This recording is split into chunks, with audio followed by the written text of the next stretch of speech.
आज का हमारा टॉपिक है चैप्टर नंबर 1 से disease control, protection and conservation of the environment.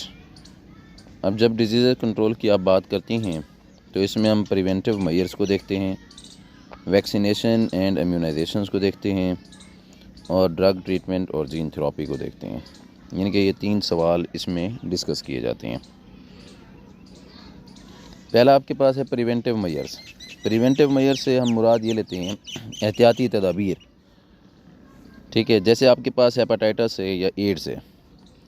अब जब भी आप हेपेटाइटिस और एड्स के बारे में लिखेंगे, सबसे पहले आपने उसमें देखना है कॉजेटिव एजेंट्स दोनों के क्या हैं। तो ये दोनों बीमारियां वायरस से फैलती हैं। हेपेटाइटिस जो है वो HIV से और एड्स जो है वो HIV से, जिसे हम ह्यूमन इम्यूनो डेफिशिएंसी वायरस कहते हैं। दोनों की अगर ट्रांसमिशन देखें तो सेम है, यानी कि सेक्सुअल कंटेक्ट से फैल सकती हैं, ब्लड ट्रांसफ्यूजन से फैल सकती हैं।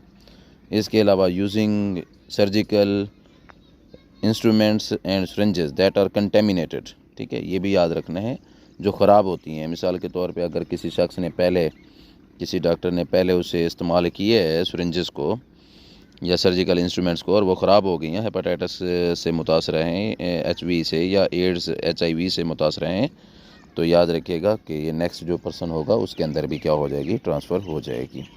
तो इसमें आपने ये चीज़ें याद रखनी हैं। ठीक है, कॉजेटिव एजेंट्स क्या हैं और उसकी ट्रांसमिशन क्या होती है। ये इनक्योरेबल डिजीज़ हैं, इनका इलाज नहीं है।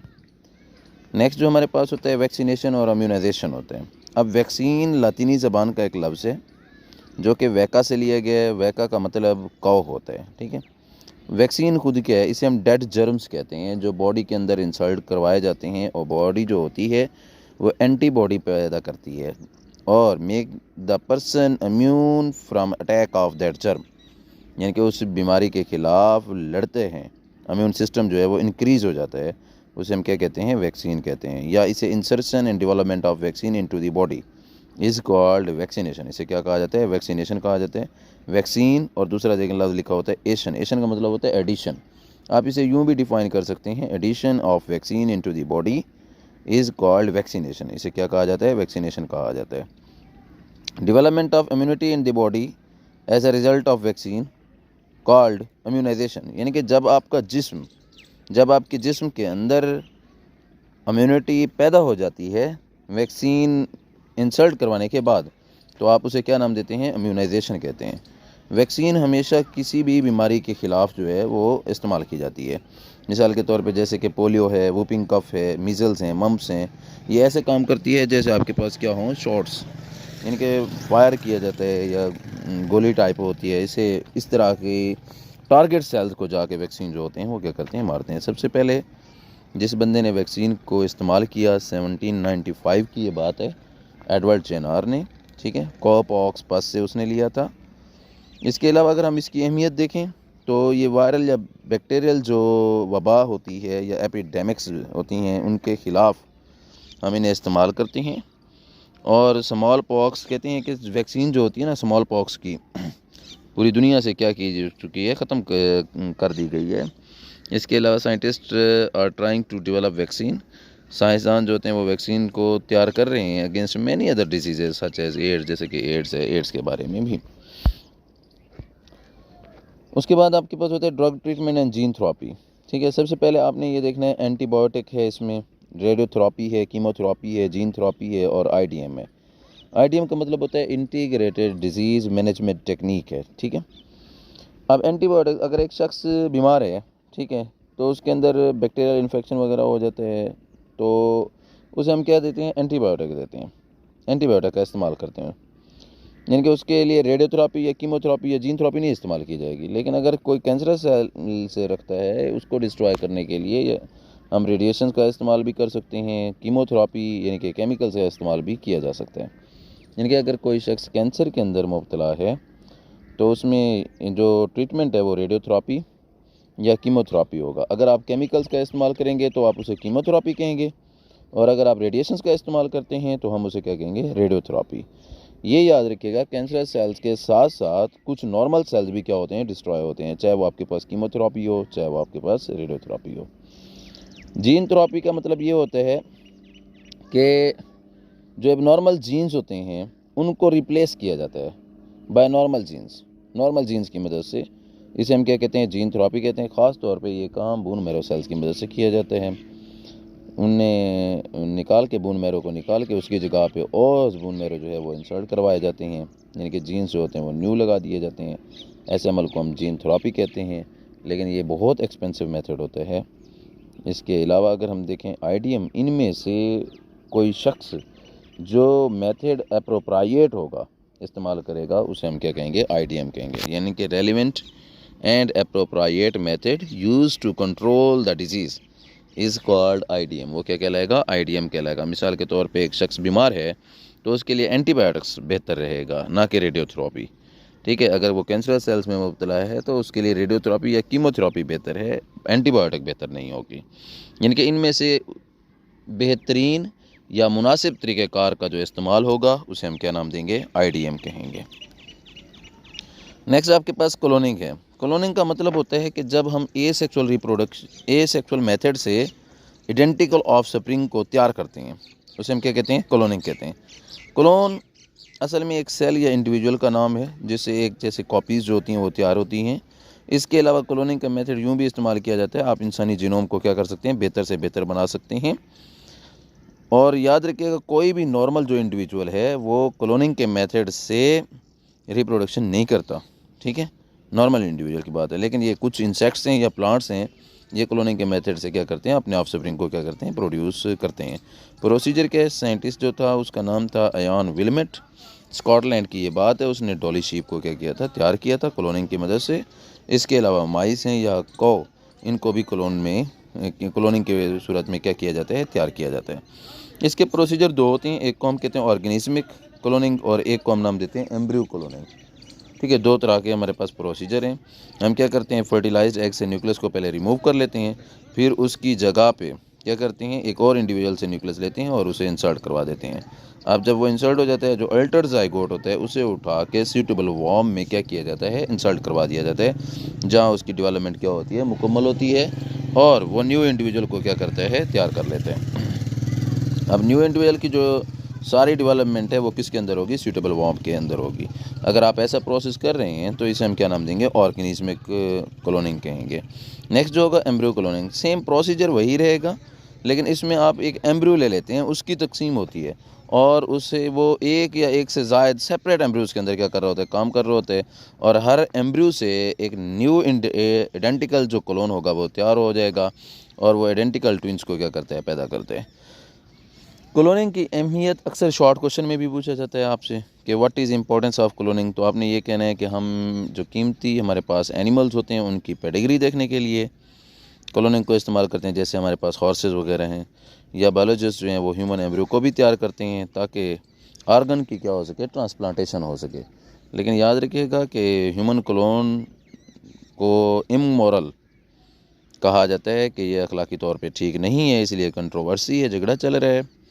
ठीक है, कि इंसानी क्लोन भी तैयार करने चाहिए या नहीं करने चाहिए।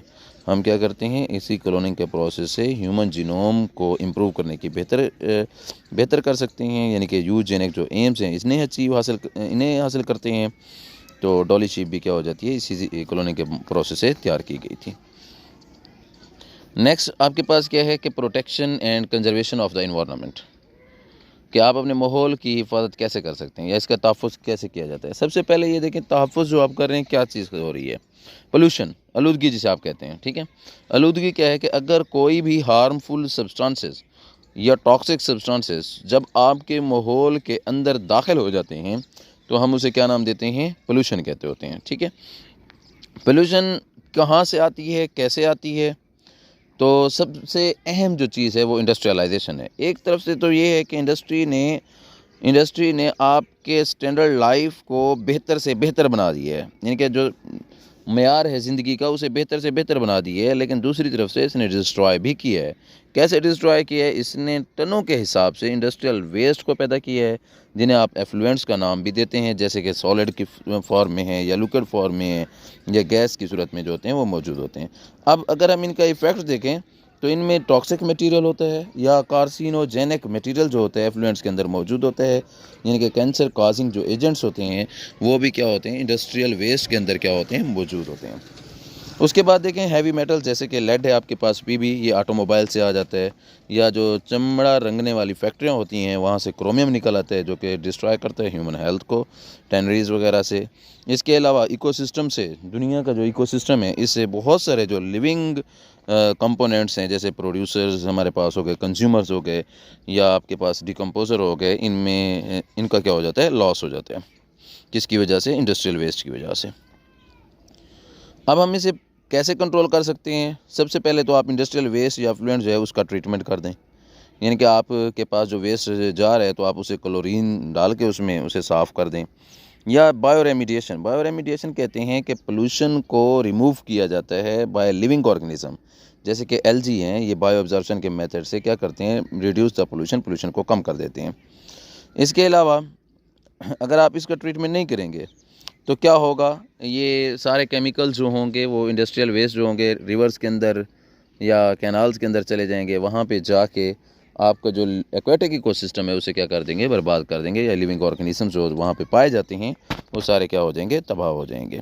इसके अलावा इंडेंजर्ड स्पीशीज़ की प्रोटेक्शन कर दें, यानी कि जो इंडेंजर्ड स्पीशीज़ होता है कि जो मरने के करीब होते हैं, यानी कि उनके कुछ जानदार जो होते हैं, लिविंग ऑर्गेनिजम्स जो होते हैं वो इकोसिस्टम के अंदर मौजूद होते हैं, बाकी जो होते हैं वो क्या हो जाते हैं, ख़त्म हो जाते हैं, तो आप उनकी हिफाजत करें।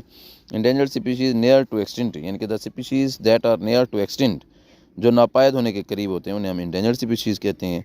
एक्सटिंक्ट स्पीशीज़ का मतलब ये होता है कि जिस स्पीशीज़ का कोई भी जानदार अब इस दुनिया में मौजूद ना हो उसे हम क्या कहते हैं, एक्सटिंक्ट स्पीशीज़ कहते हैं। ठीक है। इन्वायरमेंटल पोल्यूशन अगर पाकिस्तान में देखें तो नेशनल प्रॉब्लम है। सबसे जो अहम मसला है वो माहौलियाती आलूदगी है पाकिस्तान के अंदर, क्योंकि आपके रिवर्स हैं, कैनाल्स हैं, स्ट्रीम्स हैं, ओशंस हैं, सीज हैं, ये हाईली पोल्यूटेड हैं। केमिकल सारा जो वेस्ट मटेरियल है, सिटी सेवेज है या इंडस्ट्रियल वेस्ट है, इनके अंदर मौजूद है, जिसकी वजह से फ्रेश वाटर जो ऑर्गेनिजम्स हैं वो क्या हो जाते हैं, डिक्रीज़, कम हो जाते हैं। फ़िश पॉपुलेशन इफ़ेक्टेड होती है, मतलब मछलियाँ ख़त्म होती जा रही हैं। तो हमें प्रोटेक्टिव मेजर्स लेने चाहिए, यानी कि एहतियाती तदाबीर लेनी चाहिए, हिफाजती तदाबीर लेनी चाहिए, कि जैसे ऑटोमोबाइल्स हैं, अब इनसे लेड निकलता है तो आप लेड फ्री पेट्रोल का इस्तेमाल करें। इस तरीके से क्या कर सकते हैं, आप उन्हें महफूज कर सकते हैं। या केमिकल वेस्ट है वो दरियाओं के अंदर जा रहे हैं तो आप उसे पहले उसका ट्रीटमेंट कर दें, इनके उसके अंदर क्लोरीन डाल दें, ताकि एक्वेटिक ऑर्गेनिजम्स के एक्वेटिक इकोसिस्टम के अंदर जाने के बाद वो एक्वेटिक ऑर्गेनिज्म पे कोई भी असर ना डाले। इस वजह से हम अपने इस तरह से हम अपने माहौल को क्या कर सकते हैं, महफूज कर सकते हैं। अब इनमें की पॉइंट्स कौन से हैं या लॉन्ग क्वेश्चंस कौन कौन से बन सकते हैं? तो पहला क्वेश्चन आपके पास 4 नंबर का आ सकता है, प्रिवेंटिव मेजर्स, जिसमें आपने 2 चीज़ें लिखनी है। एक लिखना है हेपेटाइटिस के बारे में और एक लिखना है एड्स के बारे में, इनके दोनों के काजेटिव एजेंट्स, और क्या लिखना है, ट्रांसमिशंस क्या होती है। ठीक है। दूसरा सवाल आपके पास बन सकता है ड्रग ट्रीटमेंट के बारे में। तो drug treatment and gene therapy में आप एंटीबायोटिक की तारीफ लिखें, उसके बारे में थोड़ा सा एक्सप्लेन करें। रेडियोथेरापी के बारे में लिखें, ठीक है, कीमोथेरापी है या आईडीएम है, जीन थेरापी है, इसके बारे में लिखेंगे। क्लोनिंग में आप सबसे पहले उसकी डेफिनेशन करेंगे, ठीक है, फिर उसका प्रोसीजर और उसकी इंपॉर्टेंस लिखेंगे। ये 3 बातें लिखी होंगी तो आपको 4 नंबर मिलेंगे। Protection and conservation of the environment में सबसे पहले पोल्यूशन की तारीफ़ करें, ठीक है, उसके बाद उसका ट्रीटमेंट लिखें और ये बताएं कि पोल्यूशन फैलती कैसे है, जिनमें हैवी मेटल्स हैं, ठीक है, या आपके पास लेड है या क्रोमियम है, इसके बारे में लिखें। नेक्स्ट के इनके इफ़ेक्ट्स क्या हो सकते हैं, ये सिटी सेवेज है या जो आपके पास इंडस्ट्रियल वेस्ट है, ये जब रिवर्स के अंदर या कैनाल्स के अंदर चला जाता है वहाँ पे एक्वेटिक जो इकोसिस्टम है उसे बर्बाद कर देते हैं। इस तरीके से आपको आपके 4 नंबर जो हैं वो मिल सकते हैं। ठीक है, ये लॉन्ग क्वेश्चंस के की पॉइंट्स हैं।